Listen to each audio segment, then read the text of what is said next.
Welcome back to those who have just rejoined us on the live stream. Our apologies for that. The buffering was like any sort of boxing event, and Michael Buffer was ready to rumble. Committee, we go back to the recommendations around the Donovan Park Management Plan Stage 1, and just a reminder that the full deliberation takes place at our November meeting. So with that in mind, are there any questions or comments at this point? We've got the 6 resolutions have been moved and seconded from memory. Councillor Bond. Thank you, Mr. Chair. I have a question for Rex. When we last went through and discussed Donovan Park Management Plan and submissions, I asked a question about the significance of the archaeological area in Donovan Park. And I note that the submitter here from Heritage New Zealand have submitted, and rightfully so. One of the questions I have in this process, has there been any work done on what the council is looking at in terms of costs to look into where this site could be? Or is it something, as they state through here, through statutory reasons, that we've got to consider and adhere to these statutory requirements? Has that cost factor been built into any budget on moving forward? No. Can I ask? No, I think that You asked a closed question. Not, why not? We're still, obviously, this is the first part of a longer process, and that if that comes through the next stages, then it would be considered as part of the planning for the next stages and phases of the work that's required. Okay. Which would then become a budgeting issue, or matter, not an issue, but a budget matter. Okay, thank you. Grant. Yeah, thanks, Jed. It's to Rex, and I'll try and make it an open question. I I don't know, the closed one was good. It's good. It's good to see on page 179 of Board Books the sort of 30-year vision and a picture of Donovan Park, and then later on we've got the Sandy Point management plan that's come forward. My question is, where are we at around our strategic view of our parks? In terms of, I'm not aware of a vision for Queen's Park. There could well be a vision for Queen's Park in a document, and if there is, I'd love to see it. But then if we talk about, and we have talked about Elizabeth Park, and we talk about our other parts of our green belt, so where are we at around our strategic vision for all of our reserves and parks in our city in terms of what they look like and the investment required to make them the best they possibly can be for our community? They do exist. If I can jump in before Rex, I can think of Surrey Park as probably the most significant one we went through with a large number of users there, but Rex? I think, just for clarity, Councillor Dermody, are you talking about an overarching, Yes. Yeah, I am. for one of the better words, strategy for not individual parks, No. but I was talking to our Parks and Rec manager yesterday around benchmarking as an example. Right. And while and correct me here, Caroline or Chris, we don't have it on our work program at the moment in terms of an overarching strategy for our green space or parks across the whole of the city network. I could be corrected there, but I know our parks team are looking at that whole benchmarking of the city council or Invercargill City in relation to other local authorities, because that's something that is done nationally or can be done nationally. Yeah. But I think from a work program perspective, and Carolyn, I'm really looking here for help, that strategy work hasn't necessarily been factored in. But the best document that could probably help you, Councillor Dermody, would be our activity plan. So the activity plan that we put through in the long-term plan, that is the one that captures all of the work that we're doing strategically and where that leads us. Right. Yeah. So Councillor Dermody, just again for clarity, I mean, are you looking at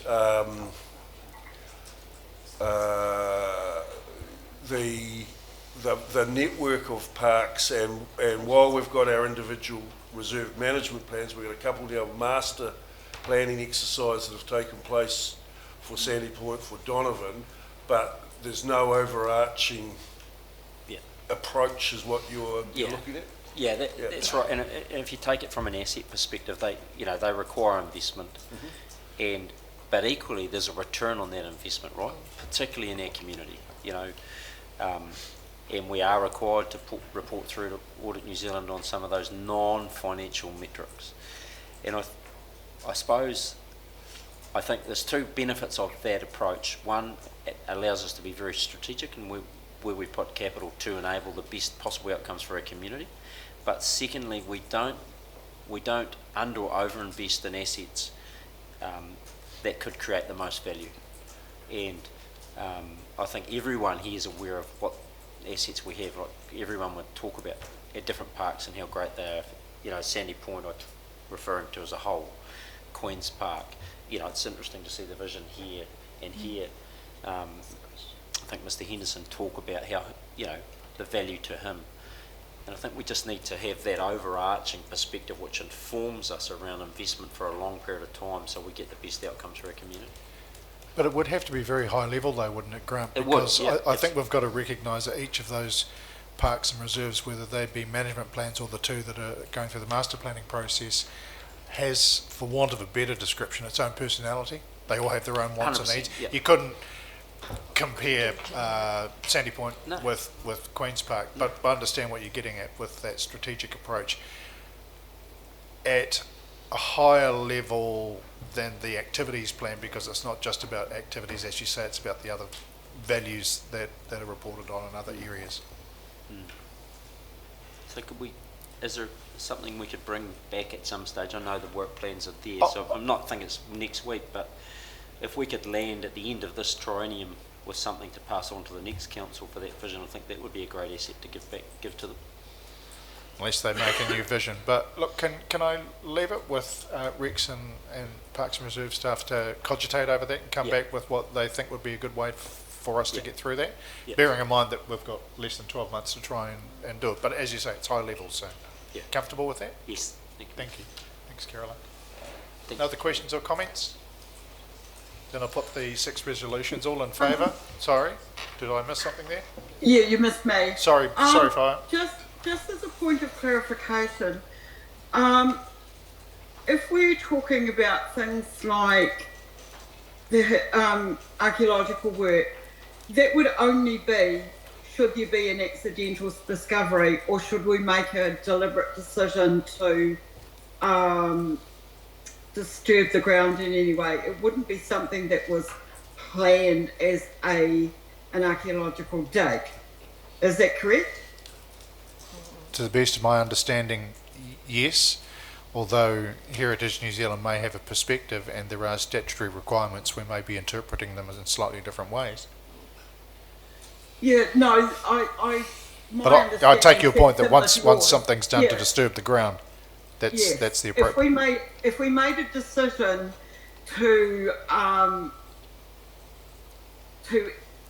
drastically excavate to do major works or things like that, that would alert for accidental discovery during the works. If we were to, however, choose to sell part of the land, would we need to plan an archaeological survey first? Is my question. From any other development that's gone on, it's kind of caveat emptor, in that the person that's doing the development is, once they start that, they make the discovery, that's when the process clicks in. Yeah. Yeah, they do. So, if such a thing were to happen, then let's not be the developer. Gee, thank you for that thought. No, just for my clarification and just a comment, I think one of the things that I saw that came through quite clearly, and several people mentioned it, was the connection of the long run of parks that take you through to Anderson Park. And, not forgetting that, but obviously we'll talk about that again in November. Good point for us to ponder. Thank you for that. Councillors, I'll go to the resolutions. All those in favour? Aye. Aye. Against? Carried. Thank you for that. Staying in that reserve frame of mind, that brings us to the Sandy Point Domain Reserve Management Plan. As a result, Cassie, come on up. There are 3 recommendations from the committee and 2 that we recommend to council, and we'll be looking for some volunteers at some point. Cassie and Chris, welcome along. Kia ora. We can take the report as read, but is there anything you'd like to highlight about where we're at this point, please? Yeah, just a few things I just wanted to, I guess it's just further clarifying what we have already been on this journey for so far. So the master plan has set the vision for guiding the future management, and following the review of the 2013 Sandy Point Reserve Management Plan, this reserve management plan has been drafted and it's now ready for consultation. Engagement with clubs, leaseholders and the wider community has been extensive, and submissions provided echo what council has been hearing since the master plan has been developed. Some submissions have also provided a lot of really great detail that's useful for our future maintenance considerations. The reserve management plan provides the parameters of what council can do, but it doesn't prescribe the information to the level of maintenance required, and that will be addressed through future operational plans.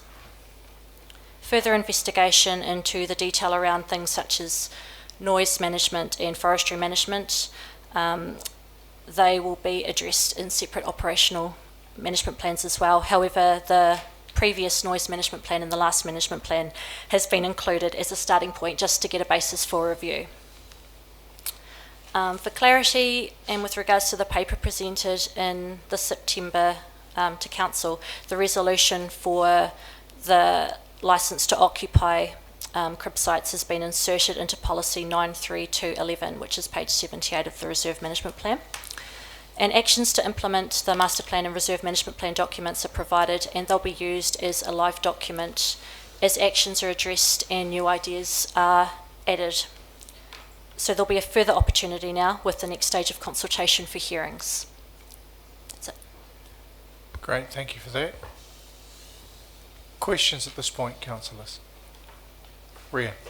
Thank you, Mr. Chair. I'm just picking up on some of the feedback from the master plan submitters, and I've had some members of the public approach me about the dog walking part, when the dogs should be or can be free off their leash.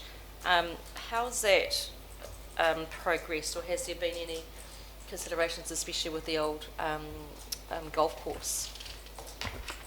So that space is going to be considered as a multi-use space. It's currently a dog off lead. It aligns with the dog bylaw and policy. So that's saying that any leased areas, dogs aren't allowed there unless they've got a leash within, I think it's 10 metres of sports fields, playgrounds and Silver Lagoon, where there's levels of high biodiversity.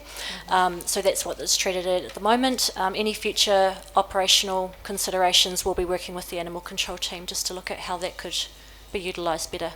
Okay, and have you worked with the Ority Sands group when looking at the dog area to clarify from them how they're using it out there?